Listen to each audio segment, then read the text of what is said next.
बिस्मिल्लाहिर्रहमानिर्रहीम। अभी हम पढ़ेंगे कि characteristics of stationery waves and stationery waves की क्या कैरेक्टरिस्टिक्स हैं। सबसे पहली बात तो ये है कि अगर ये एक थ्रेड हो और इस तरीके से थ्रेड है, सपोज ये थ्रेड इन दो पॉइंट्स के दरमियान काबू है और इसको अगर मैं इधर से कहीं से करूं तो ये जो वेव्स इसके ऊपर बन रही हैं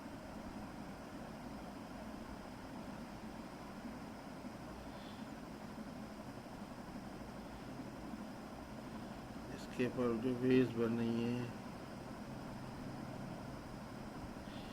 ये एक वेव ऐसे गई है और दूसरी वेव अगर ऐसे आई है तो दूसरी वेव रिफ्लेक्ट हो गए, ऐसे आएगी, रिफ्लेक्ट हो गए।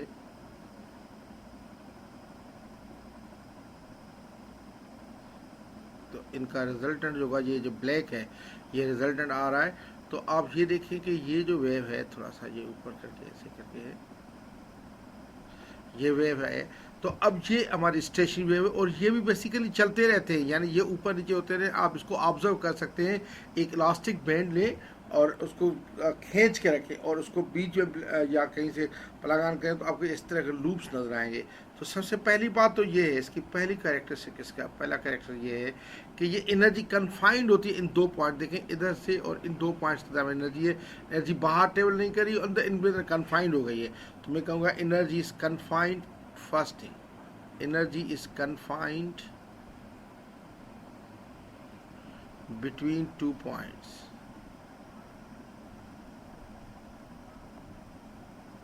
Number first. नंबर सेकंड, इसका वेव प्रोफाइल ये देखें, ये लूप्स पे बनता है हमेशा। Wave profile consist of loops, लेकिन ये सब बेसिकली ट्रांसवर्स वेव्स के लूप्स बनता है। ट्रांसवर्स वेव्स अगर हो तो, अगर लॉन्गिट्यूडनल हो तो लूप्स नहीं बनेंगे उसमें। बहरहाल हम लूप के तौर पर ट्रीट जरूर करते हैं, लेकिन wave profile consist of loops. Number two. Number three,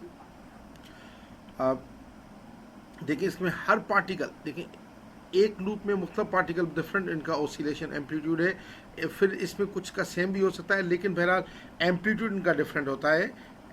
यानी ओसिलेशन ऑफ, यानी each particle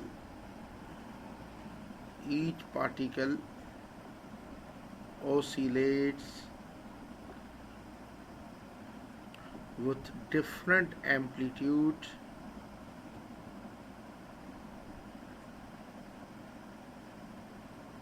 each particle oscillates with different amplitude. First off, there are some particles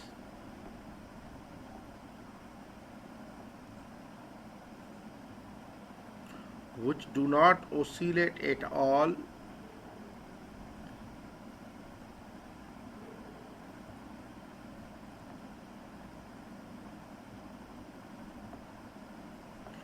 and are known as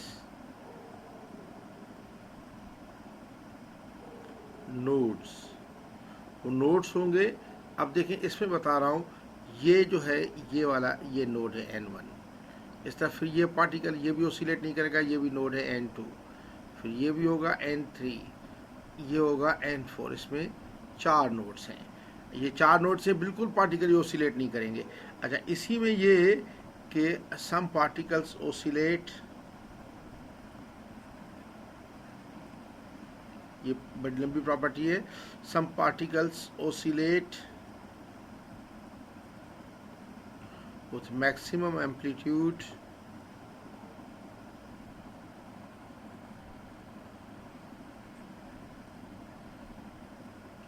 and are called antinodes or antinodes. They are denoted by A.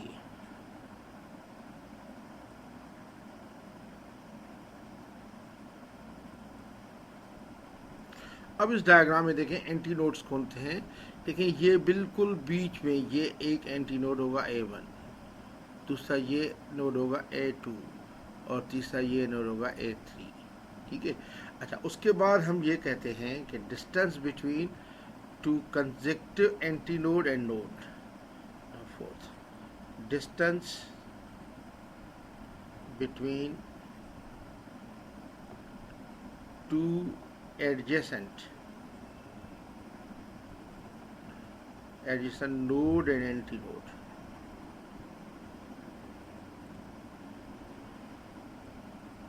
Lambda upon 4, where lambda is the wavelength. मैंने लिखा है कि anti node और node का यानी A N का जो distance है, ए एन हमेशा लैम्डा अपॉन 4 के बराबर होगा।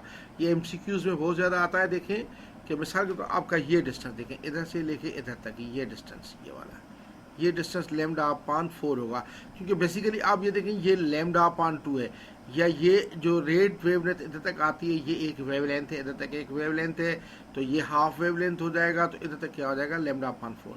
ये भी लैम्डा अपॉन 4 है, ये भी हर लैम्डा अपॉन 4 होता है, यानी इन ए हमेशा नोड और एंटी नोड का डिस्टेंस जो एडजेसेंट है वो लैम्डा 4 होता है। अच्छा, फिफ्थ है distance between two consecutive nodes or antinodes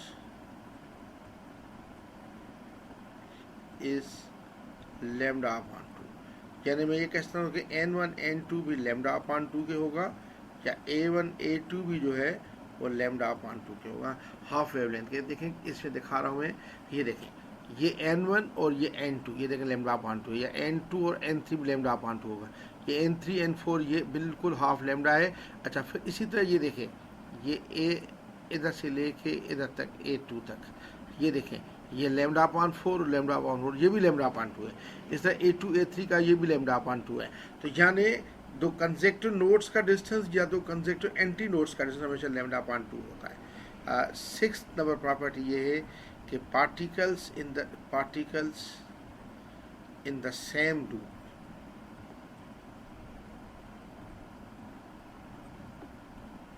और इन फेज में होने का मकसद है कि ये पार्टिकल्स जो है वो एक ही डायरेक्शन में ओसिलेट करते हैं। अगर मिसाल के तौर ये हमारा ये है, तो देखें इसके पार्टिकल्स अगर ये ऊपर जा रहे हैं तो इसके सारे पार्टिकल्स ये ऊपर जाएंगे, इस तरह ओसिलेट करेंगे सारे ऊपर, यानी ये फेज में एक लूप में पार्टिकल सारे फेज में होते हैं, इस तरह ये फेज में है।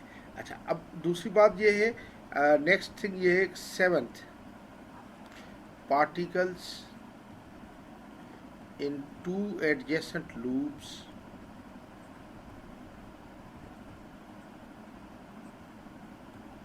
are always